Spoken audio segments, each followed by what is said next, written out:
Installing real wall tile is actually fast and easy, and you don't need a PhD in masonry or a garage full of tools. Also, do not let the tile cutter or thin-set mortar intimidate you. They don't even look scary. The small mirror in my mom's powder room, couple of hours, no tears, minimal panic.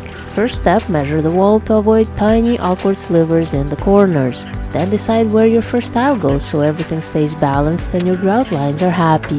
In this case, the best move was marking the center of the wall and lining up a vertical grout line right there. Clean, symmetrical, chef's kiss. I cut the mesh backing to pull off a few rows so they'd fit under the light fixture. I lined up the top row with my center mark, made sure everything was level, and traced the outline. If it's not level, your eyes will notice forever. Don't ask me how I know.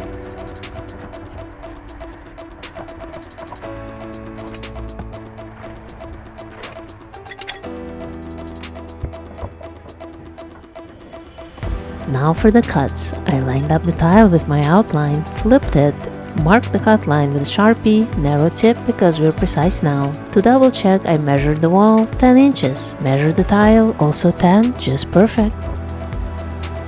To cut, line up the mark with a groove on the tile cutter.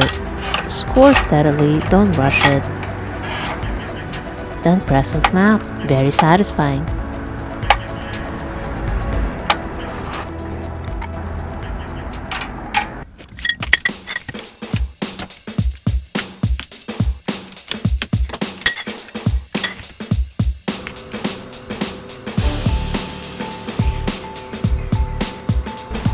I cut off the scrap pieces, saved what I needed for corners, and accepted that not every cut will be perfect, especially with glass tile, which by the way is way harder to cut than ceramic or porcelain, just saying.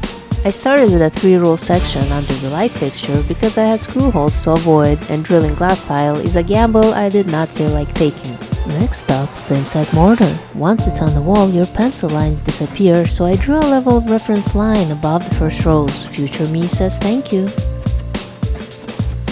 That hole in the wall, that's for the vanity light later, and yes, I left the electrical cord hanging so I could keep the light on while working, not chaotic, strategic. I used old leftover adhesive here, but normally a premixed thin-set mortar is easier, and because this wall is narrow, I used a small putty knife instead of a trowel.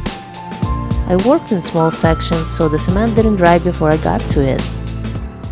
Got a white backsplash? Use a proper trowel for evenness in thin-set application.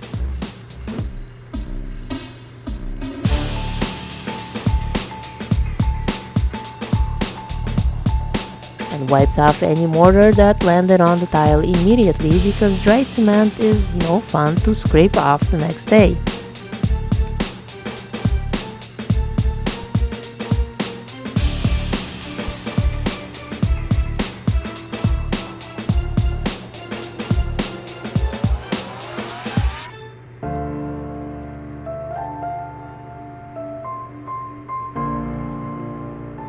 I added spacers under each tile since mesh backing doesn't help the sliding tile.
I numbered all my cut lines because this is basically a puzzle, and buttered the corner pieces by hand.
Once everything was in, I let it cure for 24 hours.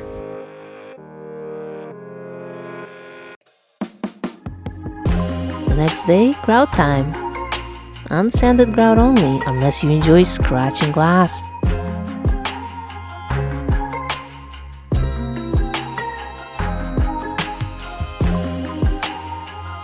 I pack the grout in with a float, wipe the excess diagonally with a clean float,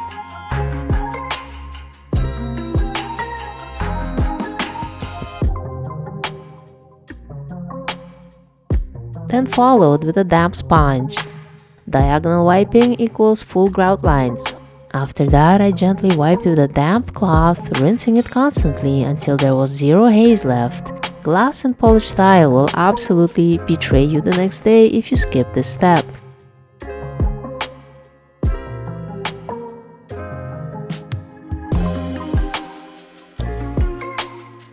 Peel and stick is no match for real tile, though I've never even tried those stickers myself, and honestly, real tile is shockingly easy to install, especially on walls. That's why I added it here even though it wasn't even practically necessary.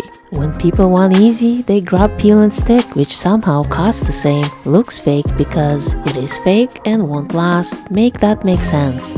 Drop your verdict in the comments, I'll meet you there. Thanks for watching and I'll see you in the next DIY.